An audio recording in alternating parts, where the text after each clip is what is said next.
इथे घेतलेले मी 250 gram soybean घेतलेले। सोयाबीन आपल्याला बारीक घ्यायचे किंवा मोठे घेतले तरी चालेल, पण जे पिशवीमध्ये पॅक पण सोयाबीन असतात शक्यतो तेच घेत जा। तर इथे आपण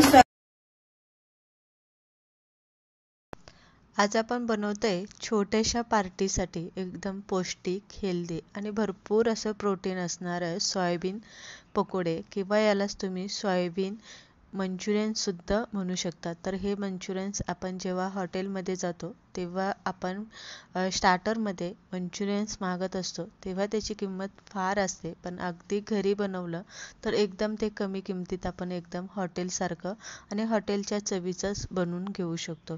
तर ते कसं बनवायचं ही रेसिपी आज आपण इथे बघणार आहे, त्यामुळे रेसिपी शेवटपर्यंत बघा। आवडली तर लाईक शेअर नक्की करा। तर चला पटकन रेसिपीला सुरुवात करू।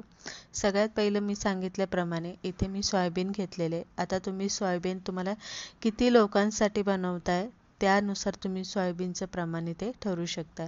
सोयाबीन घेतलेले, एका कढईमध्ये मी पाणी घेतलेले। आता सोयाबीन आपल्याला हलकंसं गरम पाणी करून त्यामध्ये आपल्याला साधारणतः 1 तासभर आपल्याला ते भिजत घालायचं। एक तासभर भिजल्याच्या नंतरनं गरम पाण्यात म्हणजेच हलकंसं कोमट पाण्यात भिजत घातलं की त्यावरचा जो मैला असतो किंवा जी टसटस लागणारी रेती असते ती निघून जाते। दुसरी गोष्ट म्हणजे व्यवस्थित ते साफ धुतले जातात।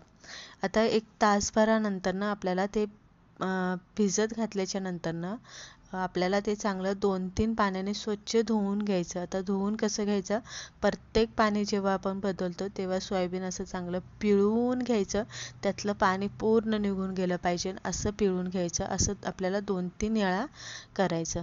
तर इथे तुम्ही बघू शकता अजिबात पाणी त्यातनं निघत नाही, इतकं पाणी आपण घट्ट असं पिळून पाणी काढून घेतलेले। मसाला कसा बनवायचा आहे, जसं आपण मंचुरियनसाठी मसाला बनवतो अगदी तसंच आपल्याला याची एक ग्रेव्ही करून घ्यायची। शेजवान चटणी घातलेली, लाल तिखट, धने पावडर, जिरी पूड, गरम मसाला, हळद, थोडंसं हिंग, 1 चमचा आलं लसणाचा ठेचा आणि सोया सॉस आपल्याला 1 चमचा घालून घ्यायचा आहे। चवीप्रमाणे मीठ घालायचं आहे आणि इथे मी घेतलेली अर्धी वाटी एकदम घट्टसर दही असं आपल्याला घ्यायचं आहे। आता दही घेताना दही आपल्याला नॉर्मल टेम्परेचरचं घ्यायचं आहे, घट्टसर घ्यायचं आहे आणि दुसरी गोष्ट म्हणजे एकदम ताजं फ्रेश आणि आंबट नसणारं घ्यायचं आहे। आंबट दही घालू नका, एकदम हलकंसं आपलं ताजं लावलेलं दही वापरा। हे सगळं आपल्याला मिक्स करून घ्यायचं आहे आणि आपल्याला सोयाबीन आपल्याला नंतरनं ह्या ग्रेव्हीमध्ये घालून घ्यायचं। आता सगळं सोयाबीन एकत्र घालायचं नाही, तर 2 बॅच करा किंवा 3 बॅच करा। म्हणजे काय होतं की थोडं थोडं करून आपण सोयाबीन घातलं की व्यवस्थित त्याला कोटिंग तयार होतं, मसाला व्यवस्थित लागला जातो आणि व्यवस्थित वरनं त्याचं कुरकुरीत आवरण बनतं।